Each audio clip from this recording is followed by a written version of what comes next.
adalah hari kecepit ya? Apa hari libur sih? Aku sudah lupa hari-hari ya. Tapi aku selalu ingat hadir di hadapan Anda setiap hari di acara Rumpi No Secret.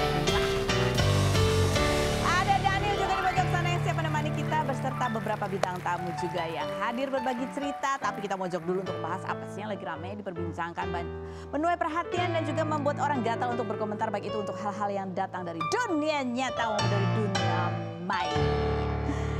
Ini cerita bersambung kisah remaja ya. Kan kemarin kan Alia udah ada tuh kabarnya dilamar sama Thorik ya kan. Nah ini sekarang rame lagi podcastnya Rachel V-nya sama siapa? Erika. Mereka lagi bertiga ngobrol gitu sama Fuji. Nah itu dia pertanyaannya apa sih? Tapi pokoknya akhirnya si Fuji itu jadi menjelaskan dia tuh jadi nggak enak hati dan minta maaf. Karena gara-gara kan seolah-olah fansnya Fuji itu yang selalu menyerang Alia gitu ya. Ya dia jelasin bahwa dia tuh nggak ikut-ikut ya kan, bukan dia, atau ya dia jadi nggak enak. Dan sementara dia menurut Fuji, hubungan Fuji sama Alia juga baik-baik aja, nggak ada apa-apa, biasa aja. Bahkan putusnya sama Thorik itu juga kan udah 2 tahun yang lalu. Dan itu nggak ada hubungannya juga sama Alia. Jadi dia minta maaf di situ ya. Seperti apa statementnya, coba kita lihat yang berikut ini. Maaf ya kalau misalnya kayak kesannya bobo kamu, siapa namanya? Maaf ya Alia kalau misalnya banyak rame nyangkut-nyangkutin pautin aku sama kamu. Aku tuh jujur juga nggak tahu, nggak pernah aku tuh kayak sengajain berniat juga nggak pernah. Aku itu banyak yang bilang Alia tuh dihujat perkara mungkin fans aku. I'm so sorry. Aku juga kenal personally kok sama kita nggak punya masalah sama sekali. Itu dia makanya. Aku bahkan sama pasangannya sekarang ya, aku juga nggak ada masalah, kita putus baik-baik gitu loh. Dan itu udah hampir 2 tahun. Ya itulah masalah anak di zaman milenial itu ya. Jadi hubungan itu tidak lagi berdua ya, tapi bersama dengan fans-fans. Oke, coba kita lihat komentar netizen bunyinya adalah kasihan dia selalu yang minta maaf atas perbuatan yang gak ada hubungannya samsek ya. Oke, jadi ini kasihan Fuji maksudnya gitu kan. Perbuatan siapa yang gak ada hubungannya samsek. Oke, yang berikutnya. Buat fans si Fuji tonton sama dengerin ini. Dia sampai minta maaf atas kesalahan yang gak lo perbuat. Gimana sih? Buat fans si Fuji nonton sama dengerin ini. Dia sampai minta maaf atas kesalahan yang gak lo perbuat. Jadi Oke. Ini kan nanti salah ya kan. Ya harusnya bukan yang nggak lo perbuat, tapi nggak dia perbuat. Ya aku jadi kayak guru bahasa Indonesia dan guru dasar-dasar logika ya. Yang berikut ya. Kasihan loh mereka berdua. Iya, mereka berdua tuh maksudnya Fuji sama Alia kan ya. Yang lanjutnya. Dulu dia minta maaf juga pada Tisa padahal dia tidak tahu apa-apa. Tisa kenapa? Tisa siapa? Oh gara-gara? Oh iya. Oh iya. Lupa juga. Yang berikutnya. Fans yang bertengkar idolanya yang minta maaf. Yang berikutnya, ya gitu lah. Ya memang zaman sekarang ya, kalau zaman dulu kan, zaman dulu banget gitu ya kan, kita cuma bisa surat-suratan ya. Jadi nggak bisa baca komentar netizen. Tapi kalau zaman sekarang ya memang begitulah. Oke, langsung kita menuju ke bintang tamu kita yang pertama. Ada yang kemarin baru mantu ya, udah jadi bapak mertua. Ada Kang Sule, kita lihat dulu profilnya berikut ini. Sutisnata Sule, komedian kelahiran 1976 yang pernah menikah dengan mendiang Lina Jubaida selama 20 tahun dan dikaruniai 4 anak ini pernah menikah lagi dengan Natalie Holscher dan dikaruniai 1 anak namun bercerai pada Agustus 2022. 10 Mei kemarin, Sule menikahkan putra sulungnya Rizky Febian dengan Mahalini Raharja dengan menggelar 2 acara resepsi sekaligus yang berlokasi di Jakarta dan Bali. Dalam acara tersebut, Sule memberikan wejangan kepada putranya agar tidak sama seperti dirinya yang telah gagal berumah tangga. Pria yang mulai go public sejak akhir 2023 dengan tiktokers bernama Santika Fauziah ini mengaku pernah ditolak, namun hubungannya diduga semakin serius lantaran Santika hadir pada pernikahan Rizky Febian dengan mengenakan seragam yang sama seperti keluarga. Seperti apa kedekatan Sule dengan keluarga mahal ini? Benarkah Santika belum mendapat restu dari semua anak Sule? Saksikan kisah selengkapnya hanya di Rumpi No Secret. Oke baik, kita sekarang sudah bersama dengan Kang Sule, mertuanya Mahalini. Assalamualaikum, gimana kabarnya? Bu Haji, alhamdulillah sehat. Aduh, gimana? Nih aku mau nanya, tapi jawab jujur Li ya, Iya. gitu ya. Apa rasanya menikahkan anak pertama? Pada saat itu tuh pasti Campur aduk campur lah. aduk. Aduk, semen, bata, ada semuanya. Itu Terharu, sedih, terharu, bangga. Ada, semua ada. Ada semua. Momen paling sedih, paling bikin terharu tuh pasti akad ya? Pas akad ya. Pas akad. Pas sungkem lah. Pas sungkem. Karena baru pertama kali saya disungkemin sama anak kan. Terus? Di acara yang melepaskan anak gitu. Tapi ya mungkin karena udah biasa lah sama Iki. Biasanya kalau saya tuh larut sedih tuh lihat orang nangis jadi ikut nangis. Gitu. Kan Kang Sule kan biasanya bercandaan terus gitu kan, nutupin ininya kan dengan bercanda. Pada saat itu ngomong apa ke Iki? Ini kan momennya udah, ini Ya, akan ke terulang nih gitu ya. Ke Iki Yang dibisikin ada nggak? Ya nitip Lini lah. Nitip ini. Ke Lini ya nitip Iki. Ngomongnya gimana? Ya gitu. Titip ya. Ya, Gitu. nitip pokoknya saling menitipkan, harus saling mengerti, paham satu sama lain karena pasangan itu nggak ada yang cocok, tapi harus saling menyocokkan. Jadi yang satu cocokin ke ini, yang ini harus dicocokin ke ini. Jadi kalau misalkan satu mencocokkan ini nggak cocok itu nggak susah lah. Intinya itu aja lah. Momen pada saat sungkem itu sedih karena Keinjak kaki.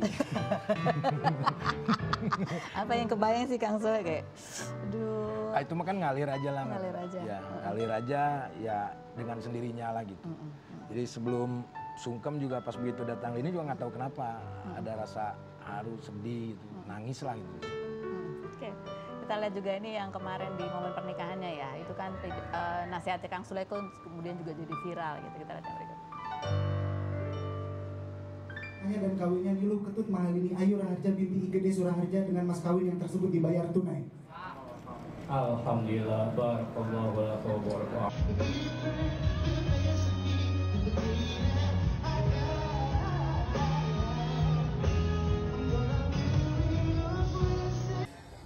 Pesan buat anakku ya nggak ada lagi lah, kalian jangan seperti aku. Karena tidak ada orang yang mau gagal. Ingat, Iki harus menjaga Lini, membimbing Lini harus benar-benar. Kalau enggak, lu urusan sama gua. Santai saja, bro, santai bro. Itu dalam loh itu pesannya, jangan kayak saya gitu. Oh iyalah, pasti orang tua juga semuanya kan begitu. Karena tidak ada orang yang menginginkan berpisah. Gitu. Tapi ya itu tadi, makanya saling menitipkan kepada mereka itu ya paham, mengerti, mencocokkan satu sama lain. Terus ego yang harus kalian bisa turunin lah. Kalau yang satu lagi naik, yang satu turunin, yang lagi naik turun. Kang Sule kan berpesan begitu kan pasti karena merefleksikan juga ada hal-hal kesedihan melihat anak-anak harus ikut juga mengalami perpisahan gitu ya. Apa yang sebenarnya Kang Sule lewat kata-kata itu, pesan itu sebenarnya tidak ingin Iki dan keluarganya alamin juga gitu. Apanya? Bagian tersedih apa? Ya nggak mau lah. Kita sebagai orang tua nggak mau Iki itu mengalami hal yang sama lah gitu. Karena ya pasti akan bersedih lah. Jadi karena ya menikah itu kan sekolah. Sekolah. Kalau tidak sama-sama kuat, ya akan terjadi hal itu. Tapi kalau saling menguatkan, insya Allah enggak lagi. Saling menguatkan. Ya. Nah ini kan anak pertama nih udah nikah ya. Ini kan anak laki. Karena anakku perempuan jadi aku nggak tahu. Kalau Kang Sule, anak laki menikah tuh apa ya? Beda pasti nanti kalau anak perempuan yang nikah gitu kan. Pasti beda lah. Mungkin kadar sedihnya lebih anak perempuan lah. Lebih anak perempuan. Ya. Jadi kalau anak laki itu lebih rasanya lebih apa? Lebih sedih karena melepas atau lebih was-was? Oh ini dia akan jadi kepala rumah tangga nih. Gitu. Iya, was-was, lebih ke was-was. Lebih ke was-was. Makanya statement Iki itu apakah dia bisa nggak bertanggung jawab untuk selamanya. Cuma saya sebagai orang tua yang meyakinkan kamu pasti bisa lah. Pasti bisa. Pada saat dia ngomong nih pertama kali minta izin ke Kang Sule mau nikah, itu kapan? Terus Kang Sule responnya apa waktu itu? Waktu itu di mana ya saya lupa lagi karena Iki itu nggak face to face biasanya. Kalau ngomong itu kalau nggak via telepon, dia via chat. Dan waktu pertama kali dia mau nikah itu ya pas tunangan lah. Ya kalau udah tunangan pasti udah mengikat mau nikah lah Iya, ya. iya, tapi kan ngomong dulu. Ya dia nggak ngomong. Dia nggak ngomong? Nggak ngomong. Kita liburan yuk katanya gitu. Liburan ke Bali sama-sama. Nah pas begitu malam-malam dia datang. Ya apa? Oh, ya apa harus jelas. Ya ini mau tunangan. Mau minta izin katanya. Ngajak apa? Mau minta izin kepada orang tua. Keluarganya. Yang mau nikah kan kamu Ki, kamu lah ngomong sendiri. Gitu. Terus? Tapi kan ayah sebagai jembatan dia bilang. Ya udah ayah duduk aja, kamu harus berani ngomong. Akhirnya duduk bareng lah sama keluarga Lini, dia ngomong mau mengambil apa, mau meminang Malini. Bangga dong, bangga. Wah anak berani. Gitu. Ya dibangga-banggain juga biasa aja lah. Itu juga ijab kabulnya lancar loh, satu nafas loh. Itu latihan. Lihat nggak dia gimana tuh? Ada latihan, ada. Di vlog 1 kali aku lihat. Di vlog 1 kali. Gimana waktu itu nervousnya Iki sebelum? Kelihatan sih dia. Nervous, dia teriak-teriak, melepaskan apa namanya kenervosan dia gitu. Gimana ya nih deg-degan, tenang, semangat, bisa kamu pasti bisa. Ya sebagai orang tua nyemangatin aja lah. Kita bikin bercanda aja sih kemarin. Kang Sulenya nervous juga nggak? Biasa aja lah. Oh santai aja? Santai aja. Yang paling bikin nervous apa kalau buat Kang Sule? Apanya? Bagian apa? Takut nggak kebayar gedung. Yang bayar Kang Sule semuanya? Enggak. Oke baik. Nah ini juga nih tadi kan Kang Sule bilang ini beda pasti kalau anak laki nikah sama anak perempuan nikah. Ini juga Ferdi cerita. Dia kayaknya masih belum siap kalau tiba-tiba Putri yang nikah ya. Kita lihat cuplikannya. Kalau Kak Putri nikah, kamu seneng nggak? Enggak sih. Kenapa?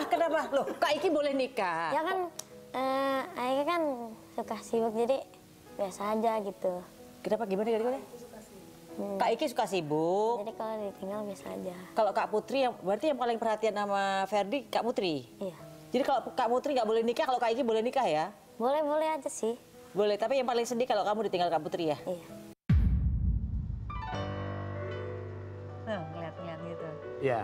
Gimana perasaan kamu? Itu sih di Ferdi ditanya juga ya sama kakaknya. Kamu kenapa aku nggak boleh nikah? Dia bilang. Lah itu mah refleks aja lah, gitu dia jawabnya. Itu mah refleks aja karena ditanya, aku tegang terus, aduh gimana ya jawabnya? Ya udah, aku nggak mau kamu nikah. Tapi kan itu dari hati, kata Putri bilang begitu. Terus? Ya iyalah, dia bilang gitu. Oh, tapi sedih nggak sih Kang Sule ngeliat itu bahwa ya maksudnya itu kan Putri jadi sosok ya pengganti, jadi pengganti kakak dan pengganti ibu juga nih. Iya. Gimana ya, saya mah nggak mau memperlihatkan kesedihan lah, cukup di kamar aja lah. Ya memang Putri anak yang hebat, tegar, kuat, dia bisa menjadi sosok ibu juga buat adik-adiknya gitu. Dan wakil buat saya ketika nggak ada, kan Putri semua ya. Putri ya. Jadi gimana nih, kalau tiba-tiba nih udah nih tahun ini Iki nikah, terus habis gitu nanti Putri dilamar tuh udah siap belum Kang Sule?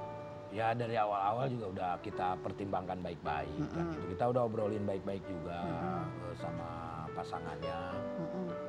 Ya kita mah ngikutin jalur aja Mbak, gitu kan. Ibaratnya kita tuh misalkan Mbak ini sama pasangan aku tuh nggak mau cerai, aku tidak, tapi tidak tahu jalannya seperti apa kan gitu. Jadi jalanin aja. Jalanin aja udah. Oke, ini ada. Nah sekarang kita mau nanya nih yang lagi Kang Sule jalanin ya kan. Ada Santika. Iya. Kemarin juga pakai seragam. Ada videonya kita lihat.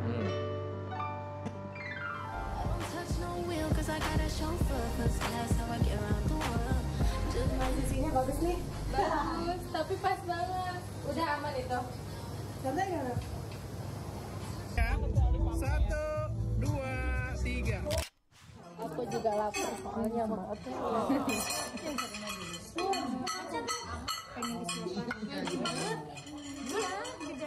Bu Santika nikah dan Pak Sule perasaan Anda gimana?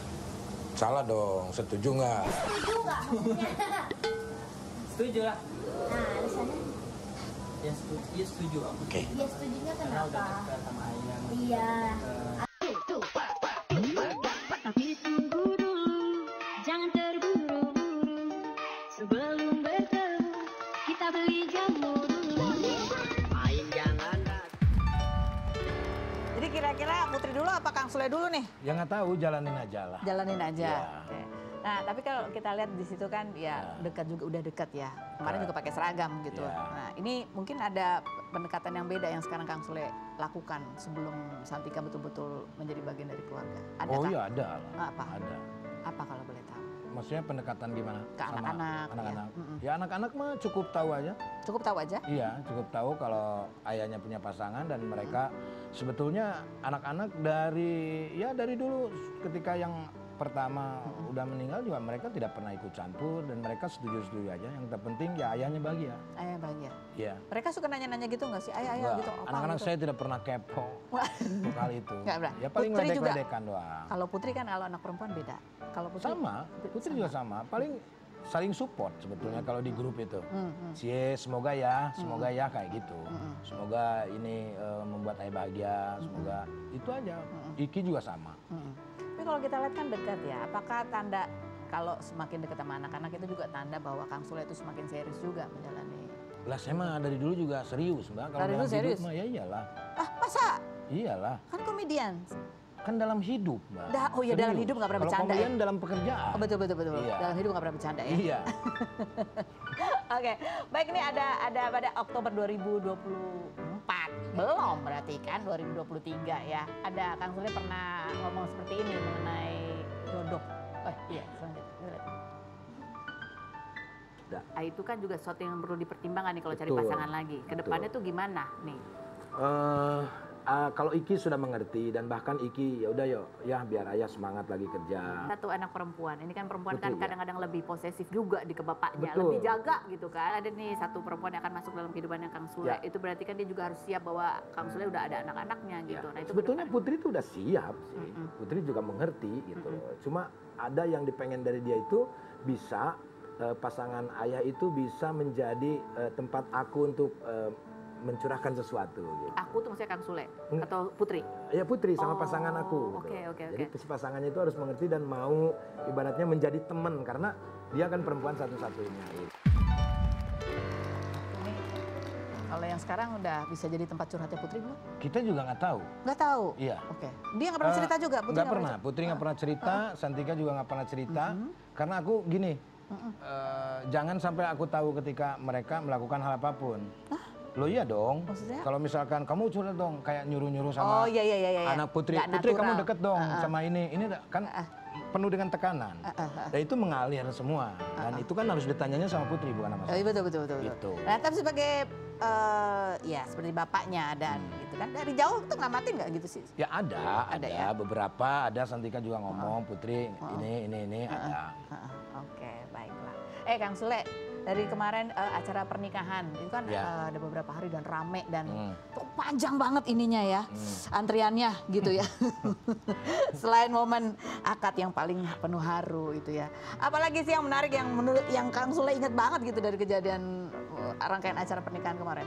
Ya pas Presiden datang lah, itu yang terharu Iki sampai nangis lah karena Iki ngefans banget sama Bapak. Itu gimana ceritanya sih bisa sampai Pak Presiden datang? Ya itu mah udah rezeki kali ya. Makanya kalau ibu-ibu di sana kasih nama anak rezeki. Oh rezeki. Biar dapat rezeki. Udah anugerah lah itu mah alhamdulillah lah. Yang tadinya tidak bisa, alhamdulillah bisa menyempatkan. Kang Sule sendiri ketika dapat kabar nih Presiden bisa datang, itu kan protokolernya kan lumayan ini ya. Ya apa yang tapi nggak terlalu ribet juga sih kalau Bapak itu biasa aja. Nah, ini kan tamunya panjang banget gitu ya. Pulang-pulang apa yang terjadi Kang Sule? Pegal-pegal. Pegal-pegal. Saya kan nggak nyampe selesai. Nggak sampai selesai. Kan ada after party namanya itu, nggak tahu apa ya, yang anak-anak muda semua. Nah itu saya udah di hotel udah nggak kuat. Udah umur ya. Ya itulah. Kerokan. Betul. Ini abis ini masih ada acara apa lagi nggak? Udah kayaknya. Udah. Ya acara keluarga lah, acara arisan. Oh iya. Ya, arisan keluarga. Oke baik, ini sekarang ada pertanyaan buat Kang Sule ya. Ini Kang Sule. Kang Sule kita minta untuk menilai diri Kang Sule sendiri 1 sampai 10 kira-kira udah siap nikah lagi apa belum? Ya, dalam soal keseriusan Kang Sule dan Santika itu 1 sampai 10 udah seberapa serius? 8. 8. Ya. Kalau soal udah tahu tentang masing-masing ya, tahu kepribadian dan masa lalu masing-masing itu udah berapa nih saling taunya? 7 lah. 7. Saling itu mengendalikan ego berapa? 9. Wih, keren sekali. Bucin. Siapa aku? Iya. 5. Hah? 5. Pernah lebih dari 5? Kalau itu kan kebutuhan broadcast media sosial lah. Gitu. Kalau di ini mah biasa aja. Aslinya emang gitu? Aslinya biasa. Aslinya selalu 5? Iya. Sama, dia juga nggak terlalu suka kayak gitu-gitu. Oh, khusus yang ini? Yang sebelum-sebelumnya? Aku nggak ngomong. Nggak mau komentar. Oh, nggak mau komentar. Pernah lebih bucin apa karena usia jadi lebih... Aku ya, kalau laki-laki untuk mengimbangi aja sih sebetulnya. Oh, oke, baik. Tapi ini ego udah lebih 9. Iya. Luar biasa loh. Iya.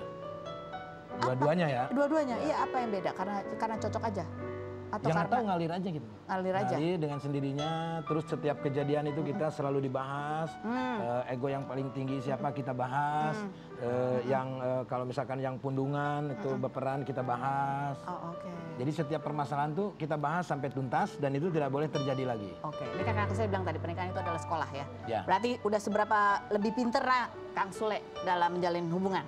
Atau sampai 10? 8 lah. Ya udah 8 ya? 8 lah. Udah lebih pinteran. Ya. Jadi kuncinya apa Kang Sule? Komunikasi itu tadi? Komunikasi. Apa-apa semua diomongin? Apa-apa semua diomongin. Itu kalau misalkan marah, kalau diem, kita nggak tahu apa permasalahannya, nggak bakalan selesai. Iya betul. Nah, tapi kita tuh punya, bukan prinsip ya, punya aturan dalam berpasangan. Kalau misalkan kita lagi marahan, kamu tersinggung, aku tersinggung, jangan kita ngobrol dulu. Oke. Gitu. Jadi kalau misalkan video call dia lagi marah, aku pasti alasan pup. Oke. Aku pup dulu ya. Iya. Udah, diam. Habis itu malamnya kalau dia nggak video call berarti masih marah. Itu tanya lagi, kamu masih marah? Udah, kalau masih besoknya kita kelar. Beres. Kalau Kang Sule tandanya Kang Sule lagi marah? Kelihatan dari mukanya nggak? Marah? Enggak sih kalau sekarang. Enggak. Udah capek marah, Mbak. Capek ya? Jadi udah iya aja lah sekarang.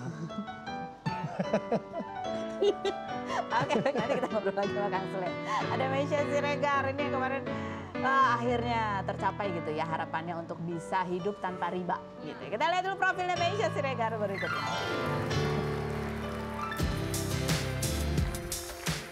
Meisya Siregar, artis dan presenter kelahiran 1979 ini menikah dengan Baby Romeo sejak 2004 dan dikaruniai 3 anak. 24 April kemarin, Meisya melakukan pelunasan KPR dan menulis caption mengingatkan Gen Z supaya tidak ambisius punya rumah di usia 30 tahun sampai memaksakan diri. Meisya yang lunas KPR di usia 45 tahun ini berencana menjauhi riba sepulang ibadah haji, namun ketika mau dilunasi terkendala adanya tunggakan meski tidak pernah telat bayar lantaran kebijakan restrukturasi saat pandemi COVID-19 hingga harus diproses di bank selama 3 bulan. 17 April kemarin, Meisya mengunggah momen bertemu dengan geng Mom Sweet Mom yang terdiri dari Ersa Mayori, Novita Enji, Mona Ratuliu, dan Ria Vinola setelah 5 tahun tidak bertemu. Bahkan netizen mengira mereka berantem padahal hubungannya baik-baik saja. Benarkah Meisya memilih bayar kredit daripada bayar cash meski mampu? Dan seperti apa cerita menarik pertemuan Meisya dan geng Mom Sweet Mom? Saksikan kisah selengkapnya hanya di Rumpi No Secret.